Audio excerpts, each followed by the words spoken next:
প্রিয় শিক্ষার্থীরা, সাফিক্স প্রিফিক্সের আরো একটি ক্লাসে তোমাদের স্বাগতম। তোমরা যারা এখনো পর্যন্ত চ্যানেলটি সাবস্ক্রাইব করো নাই, অবশ্যই চ্যানেলটি সাবস্ক্রাইব করবে আর ভিডিওটি না টেনে সম্পূর্ণ ভিডিওটি দেখবে। আশা করছি তোমাদের অনেক অনেক উপকার হবে। Life without leisure and dash is dull. দেখো, শূন্যস্থানের পূর্বে অ্যান্ড দেওয়া আছে। অ্যান্ডের পূর্বে যে পার্টস অফ স্পিচ হয়, অ্যান্ডের পরেও একই রকম পার্টস অফ স্পিচ হয়। যেহেতু অ্যান্ডের পূর্বে লেজার ওয়ার্ডটি নাউন, সুতরাং অ্যান্ডের পরেও নাউন লিখতে হবে। রিল্যাক্স শব্দটি নাউন করলে হবে relaxation.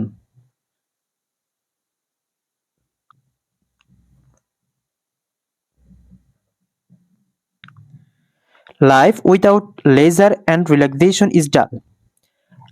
Life becomes dash if one does not have any time to enjoy the dash object of nature.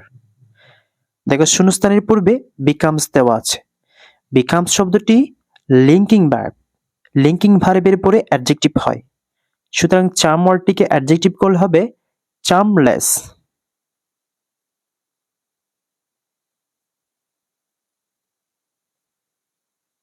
Life become charmless if one does not have any time to enjoy the dash objects of nature. এখানে object একটি noun, নাউনের পূর্বে adjective হয়, তাহলে বিউটিকে adjective করলে হবে beautiful.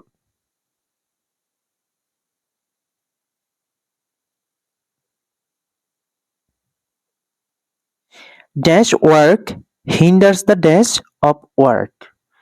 দেখো, এখানে ওয়ার্ক শব্দটি নাউন, নাউনের পূর্বে অ্যাডজেক্টিভ হয়, তাহলে মনোটোনি ওয়ার্ডটিকে অ্যাডজেক্টিভ করলে হবে মনোটোনাস।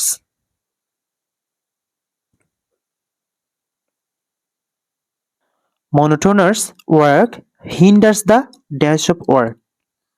দা হচ্ছে আর্টিকেল, আর্টিকেলের পরে কিন্তু নাউন হয়।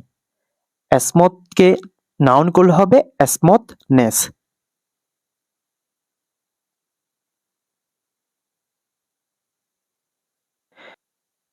Laser dash our speed to work. শূন্যস্থানের পূর্বে কিন্তু লেজার আছে।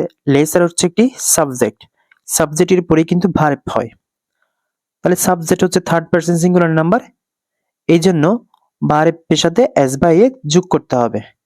তাহলে ভার্বের সাথে এস বা এ যোগ করলে হবে রিচেস। এই রিচেস শব্দটিকে আমাদের করতে হবে ভার্ব, ভার্ব করলে হবে সেটা এনরিচেস।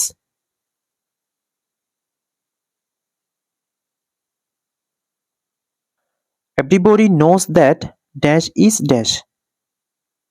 দ্যাট এর পরে আরেকটি সেন্টেন্স শুরু হচ্ছে। এই সেন্টেন্সের শুরুতে কিন্তু শূন্যস্থান আছে এবং এরপরে ভার্ব দেওয়া আছে। ভার্বের পূর্বে কিন্তু নাউন হয়, তাহলে ওয়ার্ক শব্দটি নাউন করলে হবে ওভার ওয়ার্ক, অথবা ওয়ার্কিংও লেখা যাবে।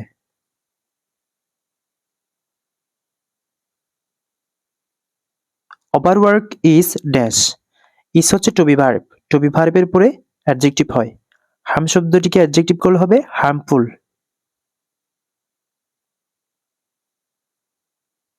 Laser does not mean dash. এখানে ডাজ নট মিন হচ্ছে ভার্ব, ভার্বের পরে কিন্তু অবজেক্ট বসে।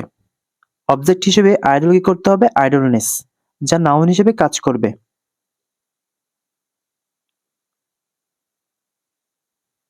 ইট gives freshness to dash our energy. এখানে টু এর পরে ভার্বের বেস ফর্ম হয়, কিন্তু ব্র্যাকেটের মধ্যে ভার্বের বেস ফর্ম দেওয়াই আছে। যদি টু এর পরে ভার্বের বেস ফর্ম হয় এবং সেই ওয়ার্ডটি ব্র্যাকেটের মধ্যে দিয়ে দেওয়া হয়, তাহলে সেটাকে আমাদের প্রিপিস করে দিতে হবে। প্রিপিস করে দিলেও কিন্তু একই রকম ভার্বের বেস ফর্মই থাকবে। তাহলে ক্রিয়েটকে করতে হবে আমাদের রিক্রিয়েটস।